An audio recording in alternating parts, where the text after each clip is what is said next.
Our goal with the federal child nutrition programs, particularly in recent years, has been to promote nutrition and wellness while enhancing program and financial integrity. In 2004, the President signed into law a child nutrition reform package that included key reforms to accomplish these goals. That legislation included important steps to strengthen nutrition programs and improve their effectiveness for America's most vulnerable children. During the last reauthorization, it was a top priority to address the health crisis of childhood obesity, which has reached epidemic proportions in this country.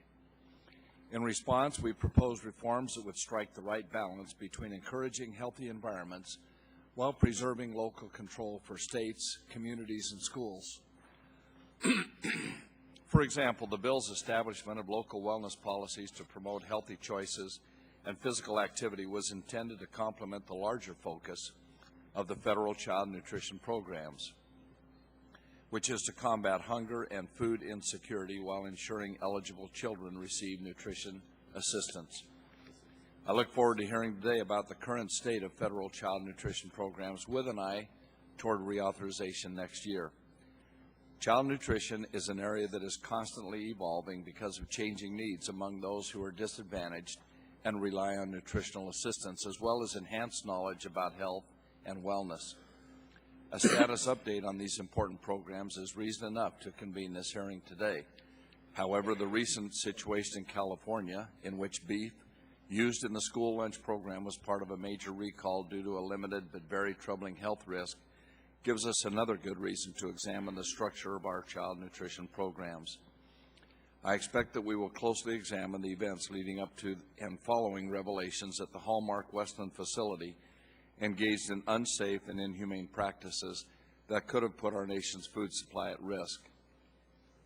Already investigations are underway by the Inspector General, the Food Safety and Inspection Service, and the Government Accountability Office, among others. It may be premature to expect all the answers today, but there should be no doubt that we will get to the bottom of this situation. I look forward to hearing from our witnesses about the safeguards that are in place to prevent this type of occurrence, as well as the contingency plans that exist in order to effectively respond if and when they do.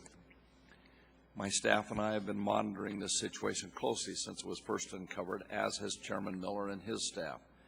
Although such information is still unknown, our preliminary findings indicate that the U.S. Department of Agriculture's Food and Nutrition Services Office did everything they could to respond quickly and effectively once the potential danger was revealed.